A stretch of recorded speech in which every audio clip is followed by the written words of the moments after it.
দর্শক, একটি ঘটনা গত 2 দিনে তেমন কোনো চাঞ্চল্যের সৃষ্টি করেনি। কিন্তু চাঞ্চল্যের সৃষ্টি করেনি এই কারণেই, কারণ ঘটনাটা গণমাধ্যমে আসেনি। ঘটনাটা এক ধরনের গণমাধ্যম থেকে ব্ল্যাক আউট হয়ে গেছে। ঘটনাটা খুবই গুরুত্বপূর্ণ, বাংলাদেশের ক্ষেত্রে ঘটনাটা খুবই গুরুত্বপূর্ণ। 17 নভেম্বর শেখ হাসিনার মামলার রায় হলো, আদালত থেকে তার মৃত্যুদণ্ড দেয়া হলো। সেই 17 নভেম্বরে চট্টগ্রাম বন্দরে এসে ভিড়েছে রাশিয়ান যুদ্ধ বিমান। এর আগে পাকিস্তানি রণতরী আসতে দেখেছি আমরা কয়েকদিন আগে। সেই পাকিস্তানি রণতরী আসার প্রেক্ষাপটে সরকারের পক্ষ থেকে জানানো হয়েছিল তারা শুভেচ্ছা সফরে এসেছে। রাশিয়ার যুদ্ধ বিমান কেন বাংলাদেশের বন্দরে ভিড়ল সেটা নিয়ে জল্পনা কল্পনা চাঞ্চল্যের সৃষ্টি হয়েছে এবং 2-1টা গণমাধ্যম এই ব্যাপারে ছোটোখাটো যে নিউজ করেছে তার মধ্যে দৈনিক কালবেলা একটা। দৈনিক কালবেলা এই ঘটনাটা যে সত্য সেটা নিশ্চিত করছে, কিন্তু সত্যের আড়ালে কি আছে? রাশিয়ান যুদ্ধ বিমান শেখ হাসিনার রায়ের দিনেই বাংলাদেশে কেন ভিড়ল? এর পেছনে কি কোনো রাজনৈতিক কারণ রয়েছে? চলুন একটু জেনে দেখি কি ঘটল, সরকার কি বলছে, বাস্তবতা কি, কিংবা পেছনে কি থাকতে পারে। থাকবেন পলিটিক্স টিভির নিয়মিত আয়োজনে। দর্শক, বলছিলাম রাশিয়ান যুদ্ধ বিমান চট্টগ্রাম বন্দরে কেন এলো, কি করতে এলো, কি উদ্দেশ্য? সরকারের তরফ থেকে বলা হচ্ছে যে এটা শুভেচ্ছা সফর। তারা 5 দিনের শুভেচ্ছা সফরে এসেছে। কি বলা হচ্ছে? কালবেলা কি বলছে? কালবেলা সেই জাহাজের ছবি সহ, জাহাজের নাম ছবি সহ তারা দিয়ে বলছে চট্টগ্রাম বন্দরে রুশ যুদ্ধ জাহাজ। সেখানেই বলা হচ্ছে 5 দিনের শুভেচ্ছা সফরে রাশিয়ান নৌবাহিনীর যুদ্ধজাহাজ গ্রিমিয়াসচি বাংলাদেশে এসেছে। 17 নভেম্বর যেদিন রায় হয়, শেখ হাসিনার রায়, সেদিনই বাংলাদেশ ও রাশিয়ার সামরিক সহযোগিতা ও বন্ধুত্বপূর্ণ সম্পর্ক আরও জোরদারের অংশ হিসেবে চট্টগ্রাম বন্দরে পৌঁছায় এই যুদ্ধ জাহাজ। জাহাজটি বন্দরে নোঙ্গর করলে চট্টগ্রাম নৌ অঞ্চল কমান্ডারের পক্ষ থেকে চিফ স্টাফ অফিসার, অতিথি জাহাজের অধিনায়ক, কর্মকর্তা এবং নাবিকদের আনুষ্ঠানিকভাবে স্বাগত জানান। এ সময় নৌবাহিনীর সুসজ্জিত বাদক দল ঐতিহ্যবাহী সামরিক রীতিতে ব্যান্ড পরিবেশন করে সম্মাননা জানান। বাংলাদেশে নিযুক্ত রাশিয়ার মিলিটারি অ্যাটাসে নৌবাহিনীর ঊর্ধ্বতন কর্মকর্তা সহ চট্টগ্রাম নৌ অঞ্চলের বিভিন্ন শাখার কর্মকর্তারা রাশিয়ান জাহাজকে স্বাগত জানানোর এই অনুষ্ঠানে উপস্থিত ছিলেন। এর আগে বাংলাদেশের জলসীমায় প্রবেশের পর বঙ্গোপসাগরে রাশিয়ান জাহাজটিকে অভ্যর্থনা জানায় নৌবাহিনীর যুদ্ধজাহাজ বানৌজা ওমর ফারুক। 5 দিনের এই শুভেচ্ছা সফরে রাশিয়ান জাহাজের অধিনায়ক এবং বাংলাদেশে নিযুক্ত রাশিয়ান মিলিটারি অ্যাটাসে সহ প্রতিনিধি দল, চট্টগ্রাম নৌ অঞ্চল commander BN fleet, area superintendent dockyard এবং চট্টগ্রাম বন্দর কর্তৃপক্ষের চেয়ারম্যানের সঙ্গে সৌজন্য সাক্ষাৎ করবেন। এসব বৈঠকে 2 দেশের নৌবাহিনীর পেশাগত কার্যক্রম, প্রযুক্তিগত জ্ঞান, ভবিষ্যৎ প্রশিক্ষণ বিনিময় এবং পারস্পরিক সহযোগিতার ক্ষেত্রগুলো নিয়ে আলোচনা করা হবে।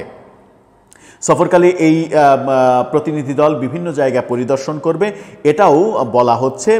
বাংলাদেশের নৌবাহিনীর সূত্র এই তথ্যগুলো গণমাধ্যমকে নিশ্চিত করেছে যে তারা শুভেচ্ছা সফরে এসেছে, বিভিন্ন জায়গায় তারা ঘুরে ফিরে দেখবে এবং বিভিন্ন স্টেক হোল্ডারের সঙ্গে তারা মিটিং করবে।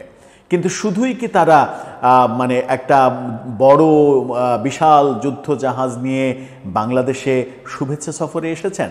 বাংলাদেশে যদি 4-5 সদস্যের একটা প্রতিনিধি শুভেচ্ছা সফরে আসেন, তাহলে সেটা তো রাশিয়া থেকে তারা বিমানে আসতে পারেন, বিমানে এসে তাদের কাজকাম সেরে আবার বিমানে ফিরে যেতে পারেন। একটা পুরো জাহাজ, যুদ্ধ জাহাজ, তাও সেই যুদ্ধ জাহাজ নিয়ে আসতে হবে কেন? রাশিয়ান যুদ্ধ জাহাজ বাংলাদেশের বন্দরে নোঙর করছে যখন, তখন বাংলাদেশের আদালতে শেখ হাসিনার মামলার রায় ঘোষণা করা হচ্ছে এবং সেই মামলায় মৃত্যুদণ্ড দেয়া হচ্ছে।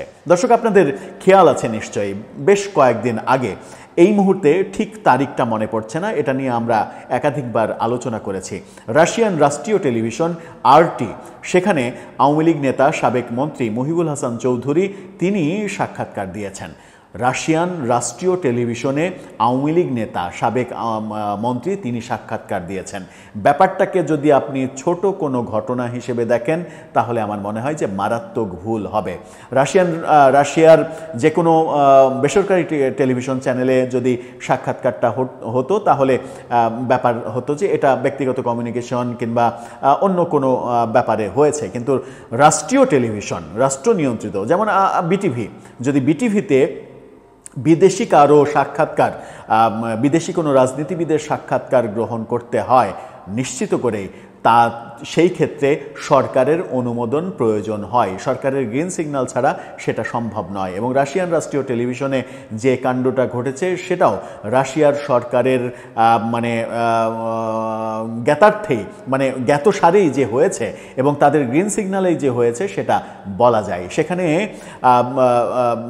এই আওয়ামী লীগের সাবেক মন্ত্রী তিনি কি বললেন যে বাংলাদেশের সরকার পতনের পেছনে বিল ক্লিন্টন পরিবার, ডক্টর ইউনূস, অনেকের এখানে ইনভেস্টমেন্টের ব্যাপার রয়েছে, অনেকে ইনভেস্ট করেছে এবং বিল ক্লিন্টন পরিবার একটা বড় ইনভেস্ট করেছে, আমেরিকার দায়টা তিনি দিয়েছিলেন।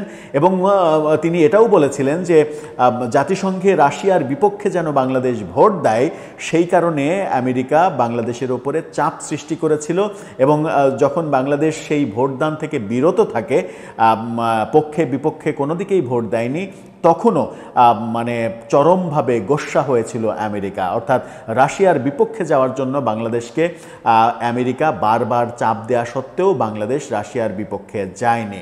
যখন ভারত রাশিয়ার সঙ্গে অসাধারণ সম্পর্ক আমরা দেখছি, চীন রাশিয়ার সঙ্গে সম্পর্ক, চীন ভারত রাশিয়া তিন দেশ মিলে একটা জোট করার চেষ্টা, তখন এই বাংলাদেশে রাশিয়ার যুদ্ধ বিমান, এবং ঠিক শেখ হাসিনা রায়ের দিনেই এই যুদ্ধ বিমান, সেটা কি আমেরিকাকে কোনো সিগন্যাল?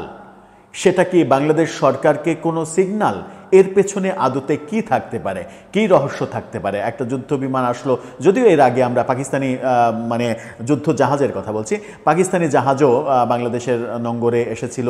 পাকিস্তানি জাহাজ আসার পরে রাশিয়ার যুদ্ধ জাহাজ আসা, এই ঘটনাগুলো কি বার্তা দিচ্ছে? পাকিস্তান একটা বার্তা দিয়ে গেল, রাশিয়া এবার এসে আর একটা বার্তা দেওয়ার চেষ্টা করছে কিনা, পাকিস্তানের বার্তাটা আমেরিকাপন্থী ছিল কিনা, আর রাশিয়ার বার্তাটা রাশিয়া চীন ভারতপন্থী কিনা, এই ব্যাপারগুলো কূটনৈতিক এবং রাজনৈতিক অনেক বড় সমীকরণের ব্যাপার হয়ে দাঁড়াতেও পারে। পেছনে কোনো ঘটনা যে ঘটছেই এটা তো নিশ্চিত করে বলা যায় না, বলার উপায়ও নেই। আমি শুধু প্রেক্ষাপটটা আলোচনা করে আপনাদের ভাবনার দুয়ারটা উন্মুক্ত করে দিলাম যে এই ঘটনাটা সাধারণ একটা সৌজন্য সফর, পারস্পরিক একটা সৌহার্দ্য পরিবেশ তৈরি করার সফর, নাকি এটার পেছনে কোনো কূটনৈতিক, রাজনৈতিক, আন্তর্জাতিক কোনো মর্ম রয়েছে? দর্শক, আপনার মতামত জানিয়ে এই ব্যাপারে লিখতে পারেন আমাদের কমেন্ট বক্সে।